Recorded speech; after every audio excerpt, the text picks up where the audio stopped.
Hi friends, మా షిరిడి టూర్లో రెండవ రోజు మేము త్రయంబకేశ్వరం, పంచవటి ఇంకా ముక్తిధామం మూడు కూడా వ్యాన్ అయితే బుక్ చేసుకుని పొద్దుటే బయలుదేరిపోయామండి.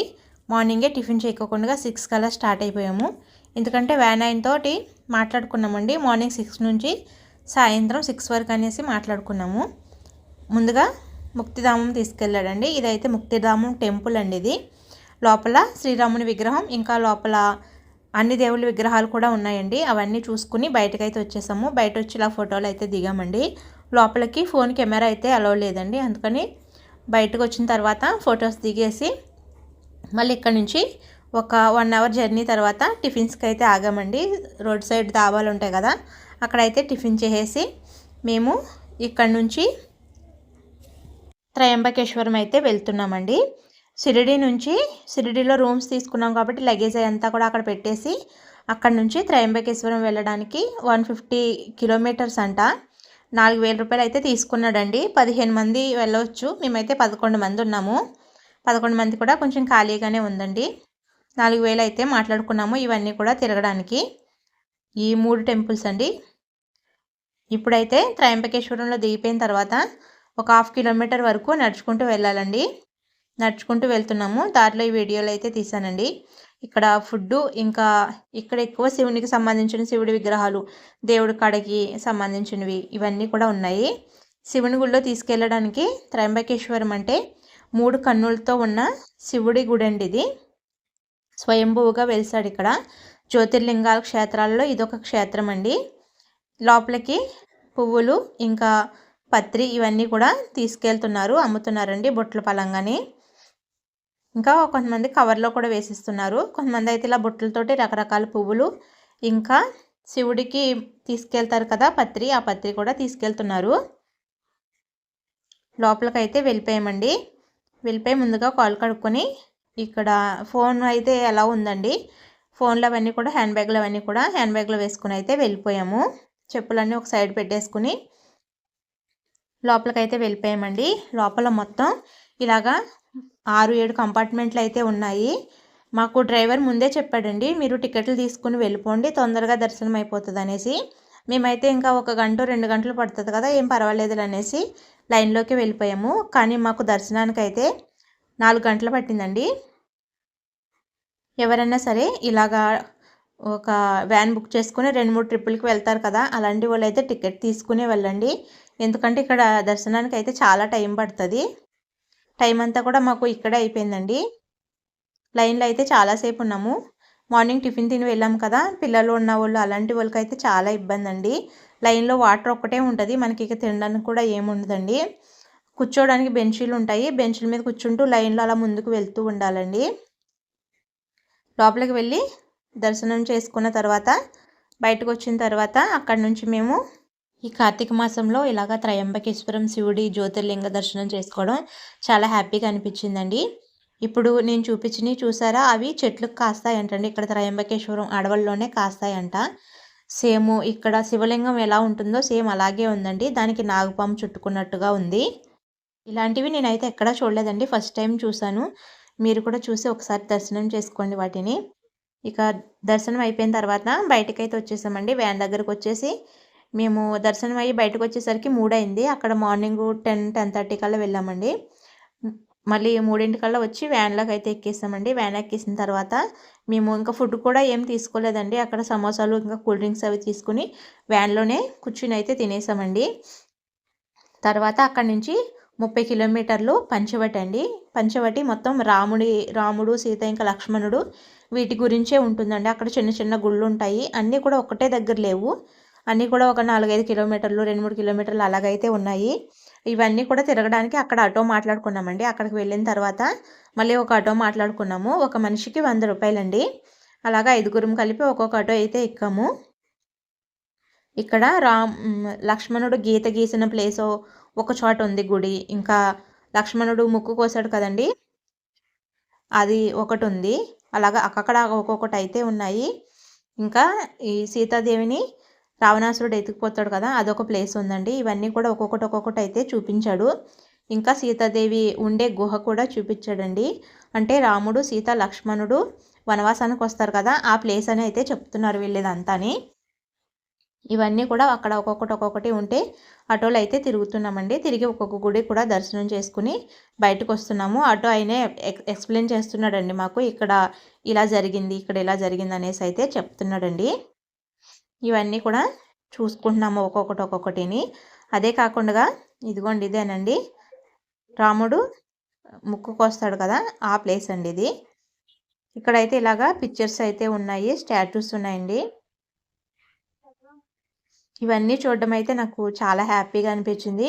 ముఖ్యంగా కార్తీక మాసంలో త్రయంబకేశ్వరం వెళ్ళి ఆ శివుని దర్శనం ఇంకా జ్యోతిర్లింగ క్షేత్రాన్ని చూసినందుకైతే నాకు చాలా హ్యాపీగా అనిపించిందండి. ఈ దర్శనం అయితే ఇలా చేసుకున్నాం ఈరోజు అయితేనే. ఈరోజు ఇంతవరకు ప్యాక్ అయితే మాట్లాడుకున్నామండి. ఇది పెద్ద లక్ష్మణుడి విగ్రహం అండి. నేను ఇంకా రాముడిది అనుకున్నాను. తర్వాత మా నాన్న చెప్పారు ఇది లక్ష్మణుడి విగ్రహం అని. చాలా పెద్దగా ఉందండి ఇది. ఇదంతా చూసుకుని తర్వాత మేమైతే ఈ త్రివేణి సంగమం ఉంటుందండి, అక్కడికైతే తీసుకెళ్ళాడు. త్రివేణి సంగమం చూడడానికి వెళ్తున్నామండి. నాసిక్లో ఉన్న త్రివేణి సంగమం ఇది. ఈ త్రివేణి సంగమం చూడడానికి చాలా ఊర్ల నుంచి అయితే వస్తారండి. అంతేకాకుండా ఇప్పుడు కార్తీక మాసం కాబట్టి కొంతమంది దీపాలు అయితే వదులుకుంటున్నారు. వాళ్ళు కూడా చాలామంది ఉన్నారండి ఇక్కడ దీపాలు వదులుకునే వాళ్ళు కూడాని.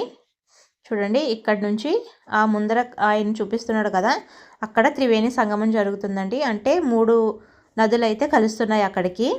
అక్కడి నుంచి ఒక పాయిలా అయితే వెళ్తుందండి. అంటే అంత పెద్దగా లేదు కానీ చిన్న చిన్న పాయలు 3 అయితే కలిసినాయండి. అక్కడ 3 నదులు కలిసినాయి. ఇక్కడే ఒత్తులు కూడా అమ్ముతున్నారు. మనం ఒత్తులు వదులుకోవాలనుకుంటే ఈ నదిలోని మేము కూడా తీసుకున్నామండి. తీసుకుని ఒత్తులు అయితే వదులుకున్నాం దీంట్లోని, కార్తీక మాసం కాబట్టి. చూడండి ఇది త్రివేణి సంగమం అండి. అటు నుంచి ఒకటి, ఇటు నుంచి ఒకటి, అలాగా చిన్న చిన్నగా 3 అయితే వస్తున్నాయండి.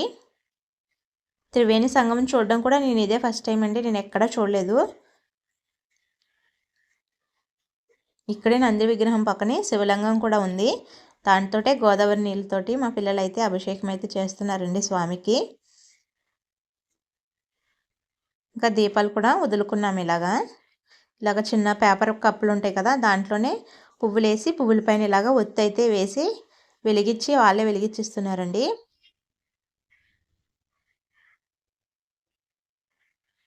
అలాగే ఒత్తులు కూడా వదులుకున్నాము. మేము పసుపు కుంకుమ వేసుకున్నాము. నదిలోనే పసుపు కుంకుమ వేసి ఒత్తులు వదులుకొని ఆ గంగాదేవిని అయితే దర్శించుకున్నామండి. ఇప్పుడైతేనే మాకు సాయంత్రం అయితే మేము త్రయంబకేశ్వరం వెళ్ళాం కదా, అక్కడే చాలా టైం అయిపోయిందండి. ఇక్కడికి వచ్చేసరికి ఇంకా టైం చీకటిపడిపోయింది. 4, 5 అయిపోతుందండి. డ్రైవర్ అయితే ఇంకా ఇంత లేట్ చేశారనేసి గొడవ చేస్తున్నాడు అనేసి మిగతావన్నీ కూడా చాలా ఫాస్ట్గా తిరిగేసామండి. అంత ఎక్కువ టైం లేదు. తర్వాత గొట్టుపైకి వచ్చిన తర్వాత ఇలాగా శివుడు ఇంకా పార్వతి అర్ధనారీశ్వరుల విగ్రహం ఒకటి ఉందండి. చిన్న టెంపుల్ లాగా ఉంది, కిందకు ఉంది అది. అక్కడ కూడా దర్శనం చేసుకుని బొట్టు అయితే పెట్టుకుని ఇలాగా ఇక్కడ టీ స్టాపింగ్ ఉంటుంది కదా, ఇదంతా కూడా చూసుకుంటూ ఆటో దగ్గరికి అయితే వచ్చేస్తున్నాము. చూడండి ఆటో ఎక్కేసి ఇవన్నీ చాలా చిన్న చిన్న వీధుల్లాగా ఉన్నాయండి. ఇంకా ఇక్కడికైతే వచ్చేసాము. మేము ఎక్కడైతే స్టార్ట్ అయ్యామో అక్కడికైతే వచ్చేసామండి. ఇక్కడ చిన్నది శివాలయం ఉందండి, అక్కడ కూడా వెళ్ళి శివుని దర్శనం చేసుకున్నాము. దర్శనం చేసుకుని దీని పక్కనే సీతాదేవి గుహ ఉందంటండి. ఈ చాలా పెద్ద లైన్ ఉంది, అందుకని మేము ఇంకా లేట్ అయిపోయింది, చీకటడిపోతుంది అనేసి గుహలోకి అయితే వెళ్ళలేదు. ఇది ఒక్కటి మిస్ అయిపోయామండి ఇంత దూరం వెళ్ళి కూడాని. ఇక్కడ ఈ మర్రి చెట్లు ఉన్నాయి కదండి, ఇవన్నీ మొత్తం 5 చెట్లు ఉంటాయంట. 5 చెట్లు కలిపి ఉంటాయంటండి. ఇలాంటిది ఆంధ్రాలో కూడా ఎక్కడో ఒకటి ఉందంట. ఈ కలిపి ఉన్న చోట ఇక్కడ సీతాదేవి అయితే గుహలో ఉండేదంటండి అమ్మవారు.